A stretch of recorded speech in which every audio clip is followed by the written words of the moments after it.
Hi everyone, thanks for joining me. Let's take a quick look around my garden.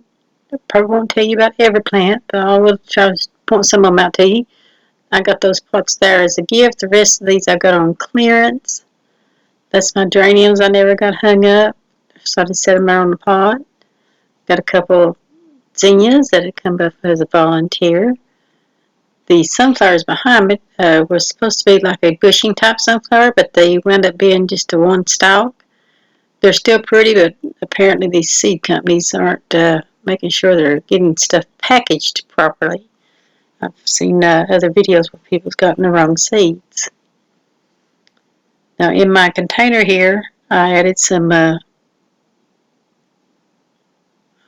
added a mandevilla vine. My clematis is blooming again.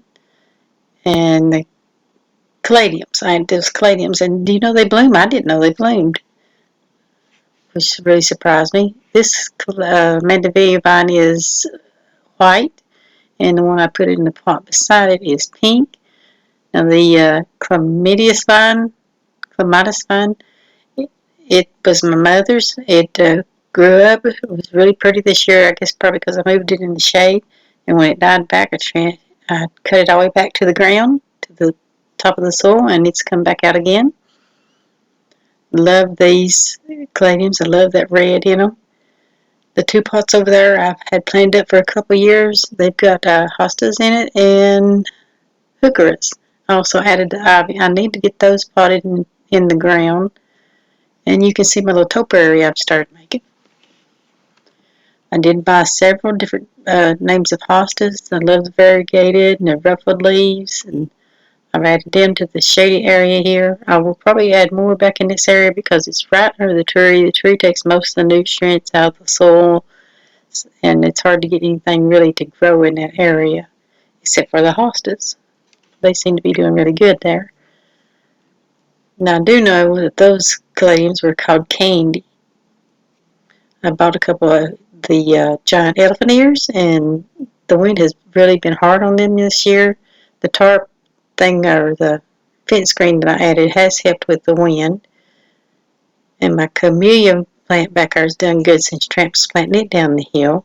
It blooms and has a bloom like a thick pink rose, and it is gorgeous. These are Joshua's coats. They finally come up, started to grow. I've got a Japanese boxwood I took out of the front yard and put it in that pot until I figure out what to do with it. Let's see, I've got other pots sitting around. I've got like 3 of these. I've got to get them transplanted. They've been in the pot since last year. And I bought 4 of the hibiscus. I got those on clearance. Not sure where I'm going to put them yet, but I'll find a place. Somewhere, I'm not sure where yet. I've got an idea what I want to do with them. I'm just not able to get started on that area yet. This is a candy corn spirea. Now, back in the spring, it got frostbit. It bit it back. It took its color away from it. That pretty color's finally starting to show back up in it. I've added some coral sedum throughout the garden. My gladolias have already bloomed, and I got 2 of these little hibiscus. So I've got to get the other one in the ground somewhere. I'm not sure where yet. And that's my bush. I tell you, it's done really good. I mean, the green color's already come out in it since I put it down here in the shade. I do need to keep it fertilized, though. I did add a lot of fertilizer to this garden because of the tree. And it's actually helped the tree. So if you have a tree that keeps turn brown early in the summer, starts losing its leaves. This one is a crabapple, and it needs fertilizer. It's taking the nutrients out of the soil, and it needs giving back to it.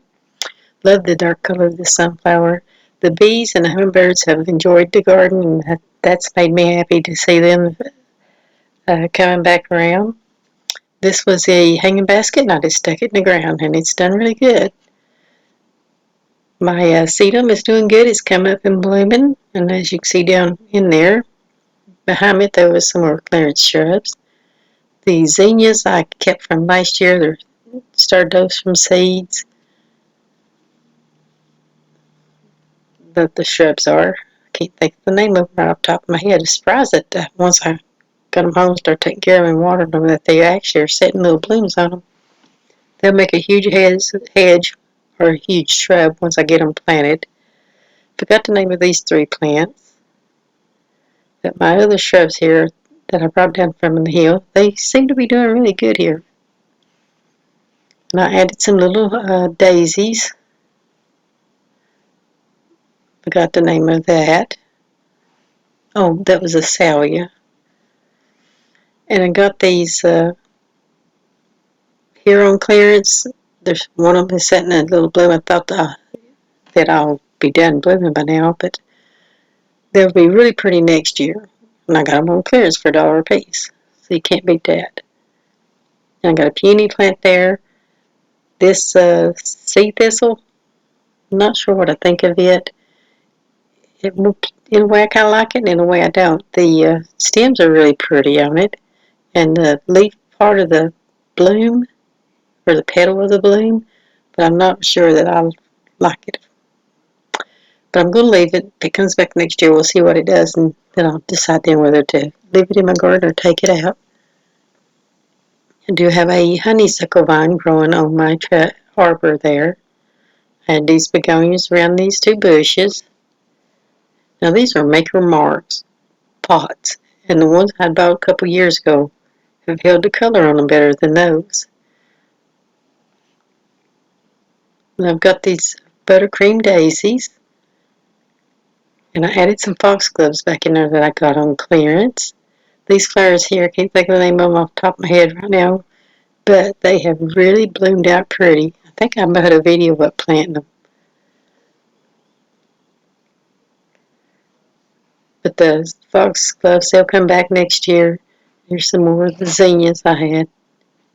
And then back around to where I put those in the ground. And behind them are some lilies I bought on clearance. And don't know what color they'll be next year, but they will come back and they'll be really pretty. I think they were an orange, but I'm not positive. This walkway was grass. I'm killing the grass out. I'm going to mulch all the way up through there. And on down through here, I'm going to take all this out this fall. My little lime is doing really good. There, it's bloomed up pretty.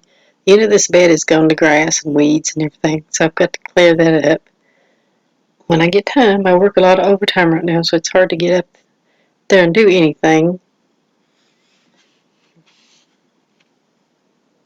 I want to show you this. This is another hibiscus I got. Love this variegated color, that beautiful pink in those leaves. And since I got it in the ground a couple weeks ago, it's actually set some blooms on it. So I'm happy about that. This is my little butterfly bush that didn't die on me. It has the purple colored blooms on it. It'd probably do better out in more sun though, but it's going to have to stay where it's at right now until I expand my garden more. And we'll just take a quick look up through there. Like I said, there's other plants in there I haven't named. My camera kept dying on me, so I had to just keep starting it over again. But I wanted to give you a quick look. And I want to thank you for joining me today. Y'all take care. Stay safe. God bless. And we'll see you in the next video.